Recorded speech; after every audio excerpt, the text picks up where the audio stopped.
Thank you so much for having me on. I will do my best to try to make sense of this really tangled ball of yarn.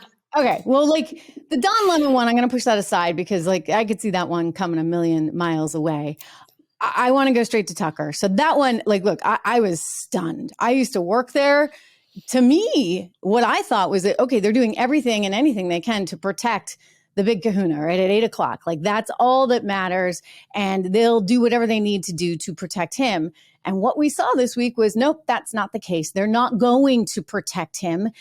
They're, in fact, booting him out the door in a pretty unceremonious way. He's going to be fine. Like, he's super talented. I have no doubt he might find it extremely liberating because, hey, guess what? You know, you can be independent nowadays and it's a whole lot of fun.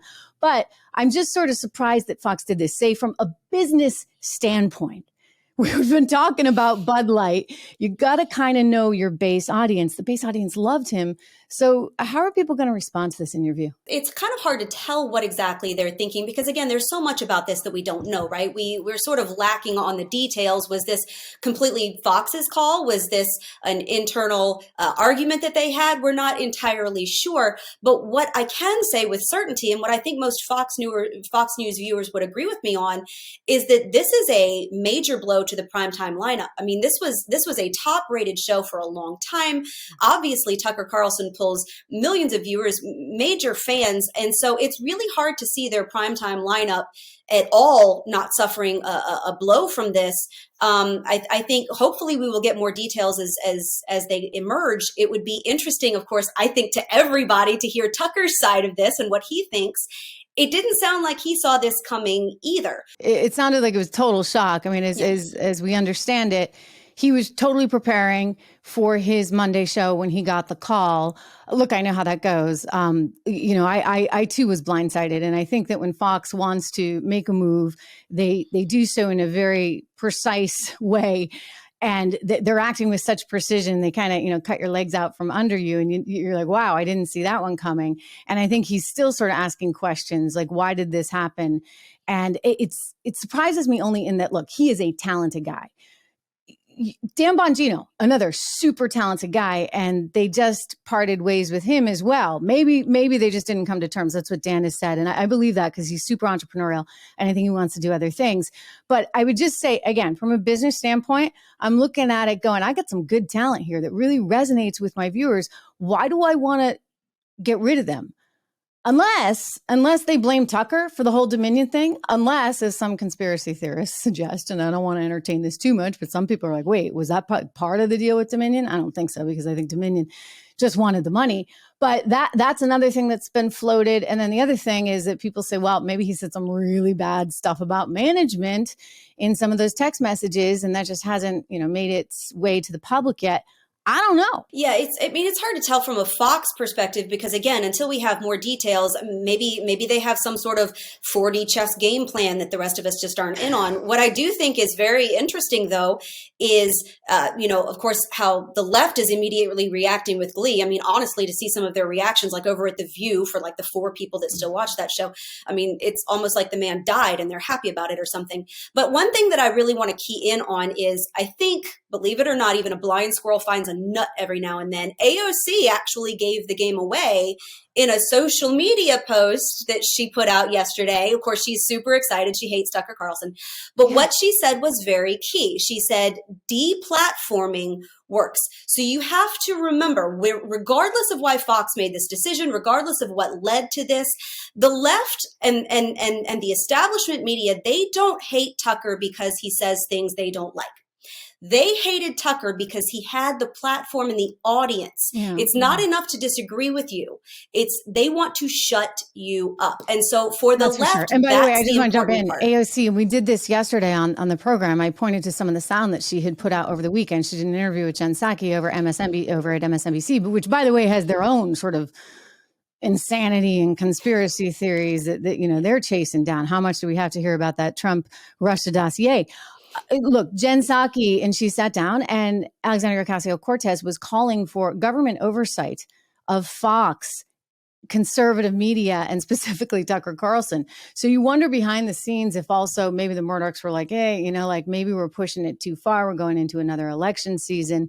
Let's try and just, you know, manage this in a way that maybe makes some people happy. I don't know. I mean, again, I would just point back to Bud Light and say, like, look, you guys better know what you're doing, because you do risk alienating a lot of your viewers along the way. But the deplatforming thing, that's interesting. It works and it doesn't. I mean, I would only say this. The media landscape is changing tremendously. Sure, on Fox News, anybody could go in at 8 o'clock. Literally, you could put anybody in there and they would succeed. And that is in part thanks to the success of Bill O'Reilly for many, many years, who created this tremendous sort of tune in, right? The 60 Minutes, same kind of thing. Although sometimes these days they need the sporting event to come ahead of time on Sunday nights. But you have that built-in audience. And it takes a lot. This could be the straw that breaks the camel's back, though, but it takes a lot to turn them away. So I guess so long as you put someone that is still conservative, that still has some popularity, I mean, like Jesse Waters, for example, I mean, there's other people they could put in that has that appeal, maybe they're fine. But with the knowledge that it's fractured enough that Tucker also will be fine, because Tucker can go start something on his own. And I think a ton of people will flock to it. Well, again, you pointed back to Bud Light. I would use them as an example. Maybe you draw in some new people, maybe you keep some people, but it depends on how many people you tick off in the process. The thing that Tucker and the thing that many people have going for them right now is as much as the social media landscape is changing, and obviously over at the Media Research Center, we are very concerned about censorship and people being able to get their voices out there. But places like Twitter, ironically, have actually started to open back up to free speech. Twitter just rolled out a brand new long form video capability for people. So I definitely, I would caution gleeful leftists that are very excited about this move. Again, Tucker Carlson is not dead. He is extremely talented. He has millions of loyal viewers. And I don't think that this is at all the last that we're going to be hearing from him. Or as you pointed out, obviously, Dan Bongino. These are big personalities. And it's not just because they have an ability to deliver. It's not just because they are talented. They're also saying things that millions of people believe in. They are asking questions that millions of people are asking. It's not like a whole bunch of people that didn't already believe what they believed started tuning into Tucker Carlson and magically changed their minds. These are people that were looking for someone to give a voice to what they already believed. And that's what Tucker Carlson did. Yeah, we're talking with Brittany Hughes. She is the managing editor of MRC TV, Media Research Center, which just does so much to try and make sure that there's some balance out there in this world and that conservatives have some representation in the media as well. Just a great organization. So thanks for what you guys do. Let me turn to Don Lemon, because look, I mean, Don Lemon, I don't know why the guy was on TV for as long as he was. I remember him like years ago, maybe on Headline News, and it was fine. And then he started doing this opinion show. His opinions were really not that well informed. It was just, it was awful. They figured out that wasn't working. It was rating poorly. They put him in the morning. He's a typical TV guy who doesn't want to share the space with anyone. Certainly not two ladies, two girls on his. I mean, it was just a disaster from the beginning. He said a lot of things along the way. He angered his colleagues. He said horrible stuff about Nikki Haley. But apparently this interview with Vivek was what broke was the straw that broke the camel's back. That just did it. Like, management was done. I mean, I would have been done after the Nikki Haley stuff. I might have been done like ages ago, but hey, I don't run the place. Your thoughts on Don? Well, I can tell you why he was still on air. His sexual orientation and his race, quite frankly. Otherwise, he would have been booted right alongside Brian Stelter, who is a potato. So there was really nothing particularly special about Don Lemon.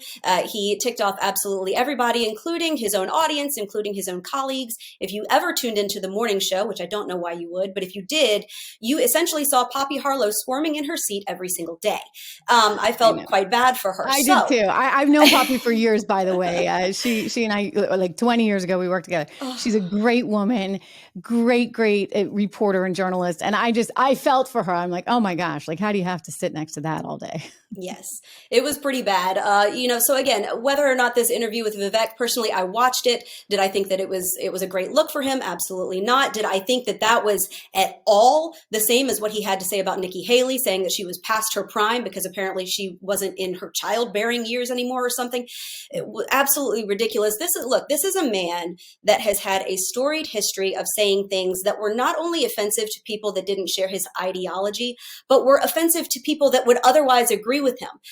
He was open mouth, insert foot now for years. So again, what's interesting to see, the left's reaction, the media's reaction to Tucker Carlson, which of course is like Christmas morning, throw the confetti, fantastic, versus Don Lemon, where it's kind of almost an apologetic, well, you know, did he make some blunders? Sure, but at least he was talented and we'll be sad to see him go. So they give the game away when it comes to which side of the fence they fall for on. Sure, there's a ton of bias. Based on this. You made a good point. It's opening up a little bit. Here's my question to you. Does it stay open? Or as we go into 2024 and increasingly, like anything can happen in politics, right? But increasingly, it's looking like Donald Trump's going to be the Republican nominee. So if Donald Trump is the Republican nominee, and we know how much the left really doesn't want him to have that spot, it's a threat to democracy, et cetera, then are we in a situation, Brittany, where they shut down one whole side all over again?